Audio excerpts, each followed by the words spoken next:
시민 여러분, 이 자리에 새미래민주당 상임 고문인 이낙연 전 국무총리께서 우리 김문수 후보 지지를 위해서 이 자리에 오셨습니다.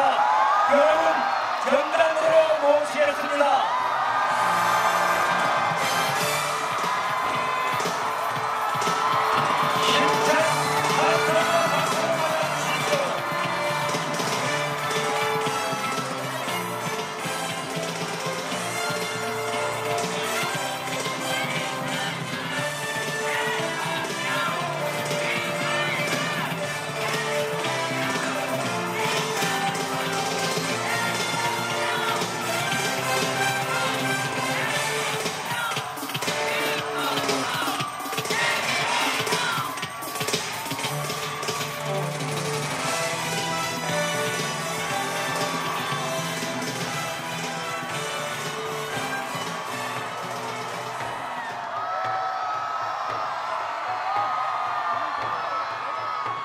여러분, 이재명 괴물 독재 국가를 막기 위해서 우리 새미래민주당 상임고문 전 국무총리 이낙연 총리께서 오셨습니다. 여러분, 다시 한번 큰 박수 부탁드립니다.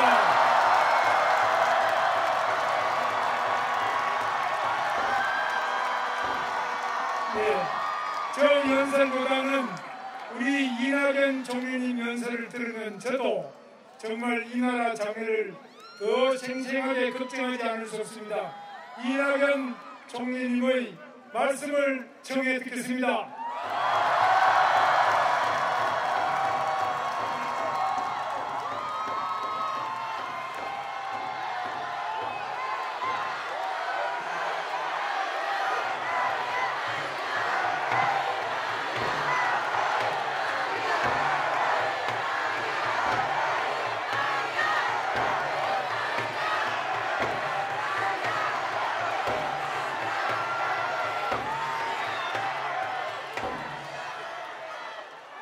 여러분 안녕하십니까?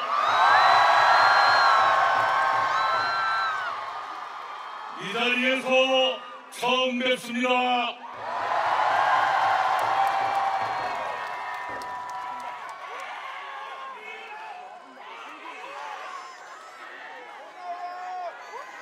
여러분 이해하시겠지만 제가 이 자리에 조금 어렵게 왔습니다.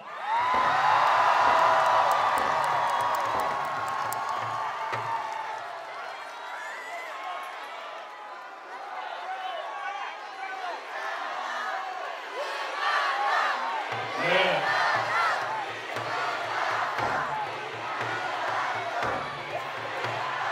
여기 있으니까 부르지 마세요.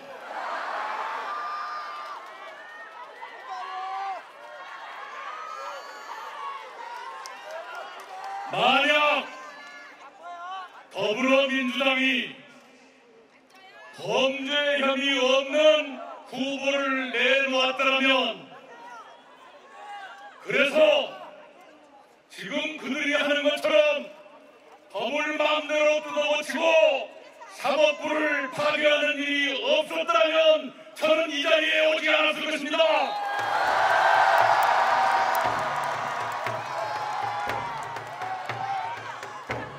그러나 민주당은 12개 범죄 혐의를 하나도 해결하지 못한 후보를 내놓았고, 그 범죄 혐의를 모두 지우려고 법을 뜯어고치고 사법부를 무너뜨리기 때문에 제가 이 자리에 오지 않을 수 없었습니다.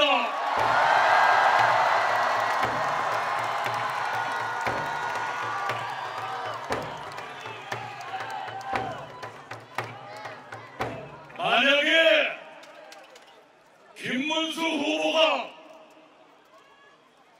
위선과 사욕으로 인생을 살았다면, 권력만 탐하면서 일을 제대로 하지 않은 사람이었다면 저는 이 자리에 오지 않았을 것입니다.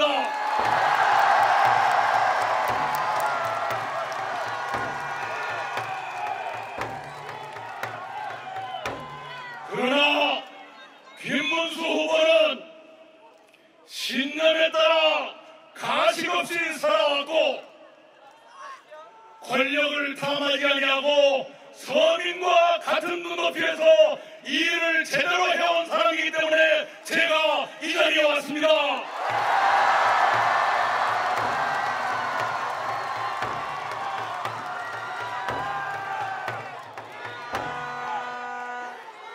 그래서 저는 딱 일주일 전에 김문수 후보를 세상 태어나서 75년 만에 처음 만났습니다.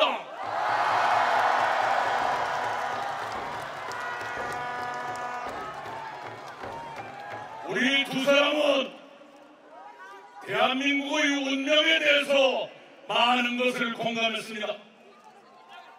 이대로 가면 대한민국이 괴물 독재국가로 빠질 수 있다는 우려를 공유했습니다.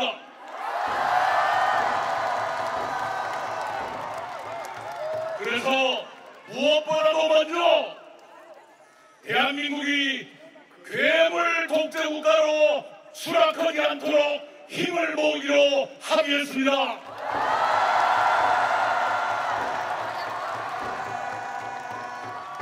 나아가 우리 두 사람은 국민 통합을 위해서 공동정부를 구성해 운영한다는 데 의견을 같이 했습니다.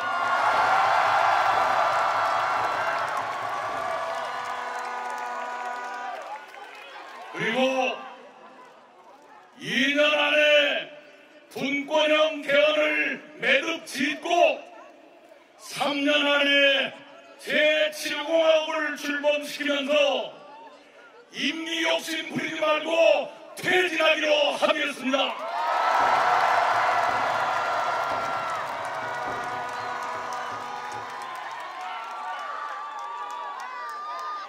그러나 민주당은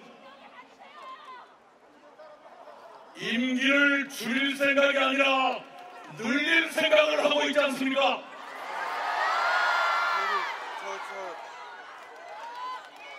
아마도 그 사람들은 임기 5년 마치고 또 출마해서 2번 더 하면 13년이 됩니다. 13년 동안 재임하겠다는 꿈이 없다고 누구도 말하지 못합니다. 그렇게 되면 7공화국 출범은 영영 미뤄지고 우리는 이 상태로 계속 암흑 같은 세상을 살게 되는 것 아니겠습니까?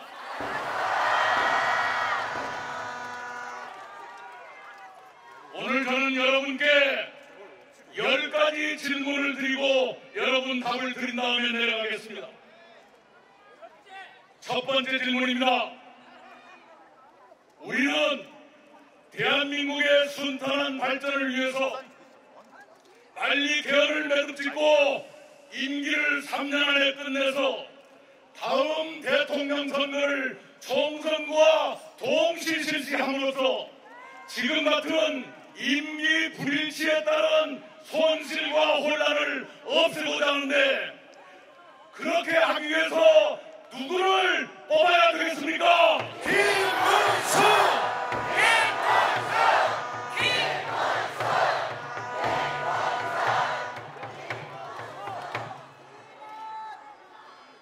권력은 항상 견제받아야 합니다. 견제 없는 권력은 폭력입니다. 김문수가 대통령이 되면 그날부터 국회의 견제를 날마다 받게 될 것입니다. 그래서 김문수는 그럴 사람도 아니지만 나쁜 짓 하려고 해도 할 수 없게 될 거예요. 그런데 만약 반대로 된다면 국회 300석 중에서 5세력까지 합쳐서 193석이나 가진 정당이 대통령까지 갖게 된다면 그 누구도 견제하지 못합니다. 그래서 그 사람이 엄청난 잘못을 저질러도 국회가 탄핵하지 않을 것이고, 국회가 나쁜 법을 통과시켜도 대통령은 거부권을 행사하지 않습니다.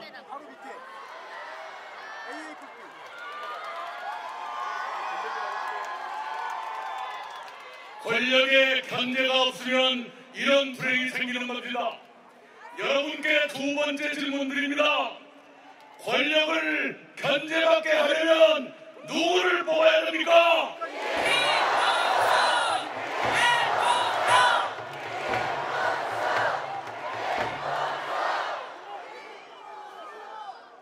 법치주의는 민주주의의 최후의 보루입니다. 사법권 독립은 민주주의의 핵심입니다. 그러나 지금 저 사람들은 선거 끝나고 이틀 뒤에 국회 본회의를 열기로 잡아놨어요. 뭘 하느냐? 선거법에 자기가 유죄로 나온 그 조항을 바꿔버리려고 지금 하고 있습니다.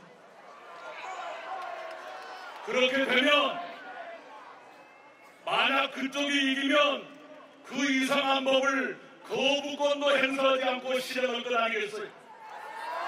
그러면 대법원은 유죄 파기환송을 뒤집을 것 아니겠습니까? 그렇게 되면 법치주의는 누더기가 되고 사법부는 망가진 엉망진창 사법부가 될 것 아니겠습니까? 그렇게 되면 대한민국 민주주의도 골로 가는 것 아니겠습니까? 그래서 여러분께 드리는 세 번째 질문입니다. 사법권 독립을 유지하고 법치주의를 지키려면 누구를 뽑아야 됩니까?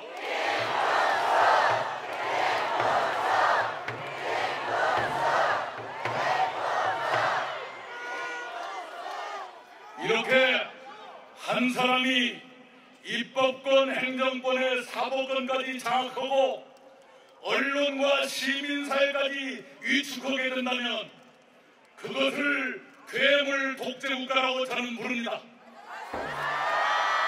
왜 그런 이상한 이름을 붙였느냐?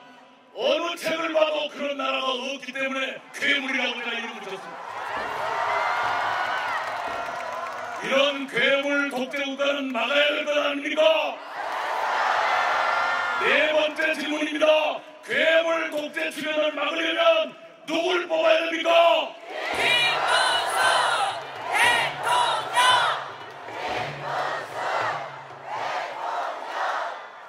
자, 지금 그 사람들은 자기한테 유죄를 선고한 대법관 10명을 내란 세력이라고 낙인 찍어놨습니다.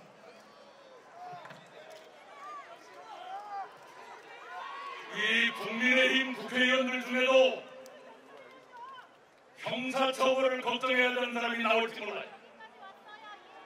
계엄 해제 결의할 때 참가하지 않은 사람들을 처벌할 것 같이 이미 얘기를 하고 있지 않습니까? 이렇게 되면 대한민국은 지난 3년 동안 계속됐던 정치적 내전을 끊지 못하고 그 내전이 공수만 바꿔서 계속된다는 뜻이 아닙니까? 이런 내전은 빨리 종식해야 됩니다. 여러분께 드리는 5번째 질문입니다. 이런 내전을 빨리 종식시키려면 누구를 뽑아야 됩니까? 김문수 대통령!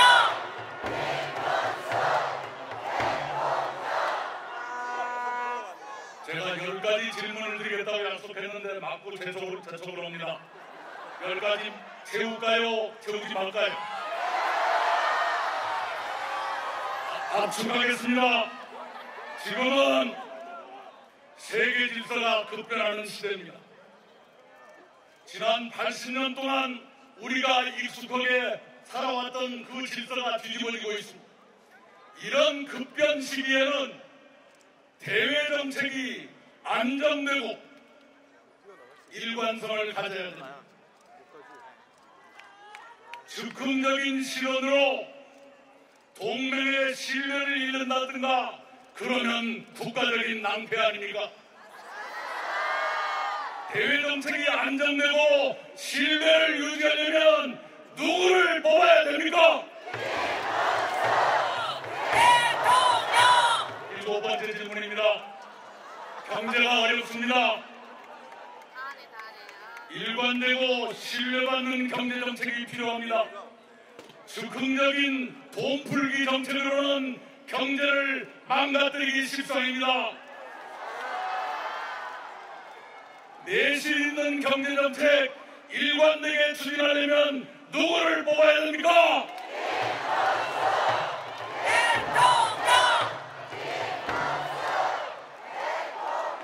대통령! 8번째 질문입니다. 어떤 사람이 일을 제대로 할지 말지를 보려면 그 사람의 과거를 봐야 됩니다. 두 사람 모두 경기지사로 일했습니다. 그 비교를 손학규 대표께서 잘 해주셨을 거예요. 과거로 볼 때 앞으로도 일을 제대로 할 사람은 누굽니까? 대통령!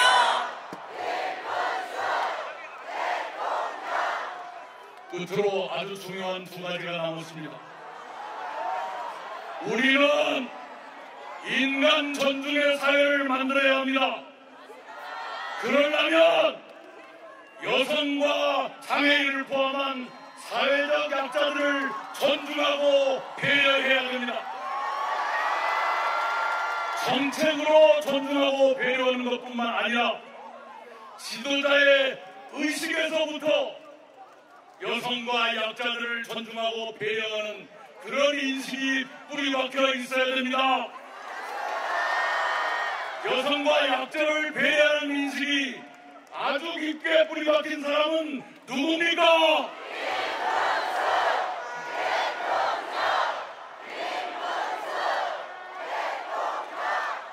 네, 그리고 마지막 10번째 질문입니다.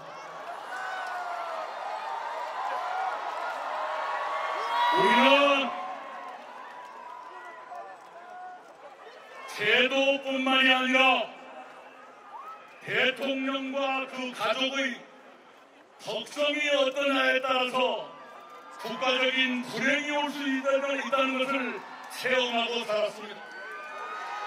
대통령과 그 배우자 그리고 자식들의 덕성과 절제, 이것은 국가의 명운에도 영향을 줄 수 있는 매우 중요한 사항입니다. 여러분께 마지막 질문드립니다. 후보 본인과 그 배우자와 가족까지를 통틀어 볼 때 가장 안심되는 후보는 누굽니까?